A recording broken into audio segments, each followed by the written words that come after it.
I'm sorry, Wanderer, but you cannot rest here. Not yet. I sense my brother's soul within you. The pull of his destiny is stronger than any of our desires. I am, well, his half-sister. A very important distinction at court.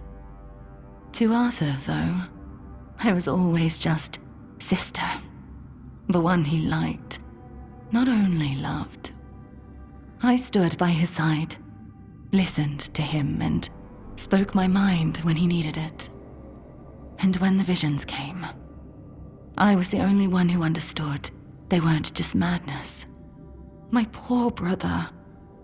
I couldn't bear to see him suffer. There was little I wouldn't do if it meant I could help him. They came with the plague. The land was ravaged by sickness, and Arthur's mind was plagued by waking nightmares. He heard a voice, clear as any other, calling to him, relentlessly, day and night, begging him to return to Avalon. Oh, but how does one return to a place they have never seen before? He'd come to me in the dead of night, afraid he was going mad. But I knew better.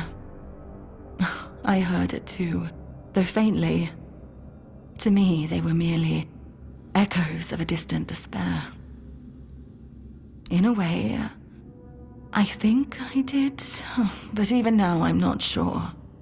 I followed the visions, though most of the court thought I'd lost my mind, or that I'd secretly caught the Red Death and it had taken over my senses. Sir Estor was one of the very few who believed me, and the only one brave enough to join me on my pilgrimage to a plague-ridden land. The visions showed me a place of beginnings, bathed in creeping scarlet. So, that's where we went. The bleeding heart of the plague. With every step, the voice grew louder. And when I finally saw it, it felt as though it was beating inside my own chest. Each heartbeat was like a knife twisting, a festering wound that could never heal. That's when I understood. The homelands are lost, and Avalon is truly our only salvation. There was something almost human about it, and yet it was so terribly alien. It was like staring at your own reflection in a distorted mirror. Everything seemed familiar, yet profoundly wrong. I've had centuries to reflect on it, and I think I've almost uncovered the truth. A truth that's both simple and devastating. The heart is a grief made manifest. The sorrow of a mother who lost her child. Undoubtedly, yes. These are three aspects that could not exist without one another. There was a heart, struck by immense grief. That grief gave birth to a force as untamable, as relentless as the plague. I believe that there's no cure for such matters, except time.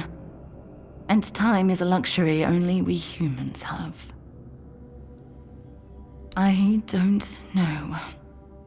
I thought leading Arthur to Avalon would keep us safe. But then it followed us here, too. I'm not sure there's anything we can do to cure a bleeding heart. For a being that exists outside of time, with only a rudimentary grasp of mortality, there's no such thing as an end. I doubt she wants everyone else to suffer with her. She just doesn't know how to stop.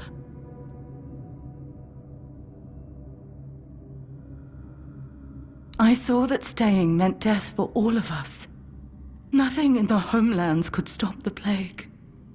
And the voice, it kept calling night and day, promising safety on Avalon's shores. Arthur once told me it sometimes felt familiar to him, though he could never say why. Even then, he wasn't sure if he could trust it. But after I returned with Estor, he didn't hesitate anymore. We sailed for Avalon, and the voice led us straight to its shores. You could say that. One way or another, every prophet becomes a captive to their followers. Some chains are just more visible than others. The Red Priests like to call me theirs.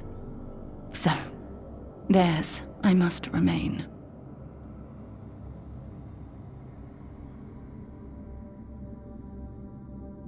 After we left the homelands, people started listening to me. Not just to my brother. It was terrifying, stepping out of his shadow. But I did my best to guide them.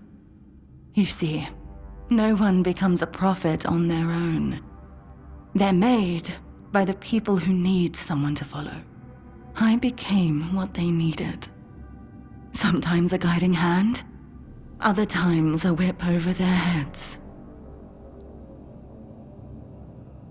Keep going. Take it from someone who has lived far too long. Some decisions are out of your hands.